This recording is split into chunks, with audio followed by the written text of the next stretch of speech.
The duplication tools inside of Modo are incredibly powerful, and if you travel over to the duplication collection of tools, you can see that we have a lot of tools in here that will allow us to very quickly copy and paste our geometry intelligently inside of our scene.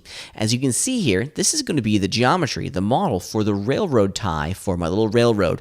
If I turn on my backdrop item, you can see, there we go, I've lined it up to what the reference element tells me, and each one of these little gray cubes in the backdrop item is a railroad tie, and there are a bunch of them. Actually, there are so many, I'm afraid to count. So, and I certainly don't want to have to go in and copy and paste each one of these. That would be maddening. If you look closely at the reference item itself, you can see that the distance between each one of these gray cubes is uniform. It's a defined value. So I want to make sure that when I duplicate this railroad tie, that they're evenly and equally spaced across the length of my railroad. So this is the perfect application of the clone tool. The clone tool is ultimately going to allow us to duplicate objects in a straight linear line. And let's go ahead and start working with it. Please note that I have my railroad tie selected. I'm in my polygonal selection set, and I simply just double-clicked on it. Let's go ahead and fire off the clone tool and left-click in the viewport to apply the tool. Now, immediately, you're going to be able to see that we get some tool handles, and we're going to be able to grab each one of these tool handles and begin to copy the original one out. Now, I'm free to copy these on any combination of axes that I want. I'm not limited to just doing it on one. I could do it along the Y and the Z simultaneously. Shoot, I can do them along all three if I'd like, which is pretty cool. But notice that it's always copying it in a straight line. Now, I'm going to just hit the undo key. There we go. Get it back to a straight linear duplication along the z-axis. And check it out, there's a lot of options down here inside of our linear generator.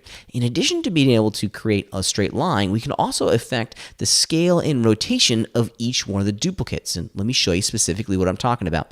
Maybe I want to have each duplicate get slightly smaller than the previous one inside of the linear generator. So let's do this. I want to put this down to like 20%.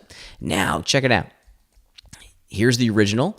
The next one is 20% or 50% smaller than the original. And then the third one is 50% smaller than the one before it, which is pretty cool. Now, in addition, we can also rotate these simultaneously if we put a little rotation values. And you can see that each duplicate is getting rotated 45 degrees. So it's more than just duplicating objects in a straight line. We can also influence the scale and the rotation of each one of the duplicates as it's being generated in that straight line, which is very cool. Now, I want to hit undo. I don't want to have each duplicate be smaller and rotated, so I want to just go back in time a couple steps. But I do need a whole bunch of them. Now, I don't know how many that I need, but notice that the number of clones here is set to 2. Now, what this is going to do is that it's going to, here's the original one, and then it's going to create 2 additional clones. So this number here is determining how many duplicates it's going to be created after the original, which is pretty cool. Now, while the tool is still on, this value can be increased. We're not set in stone yet. Check it out.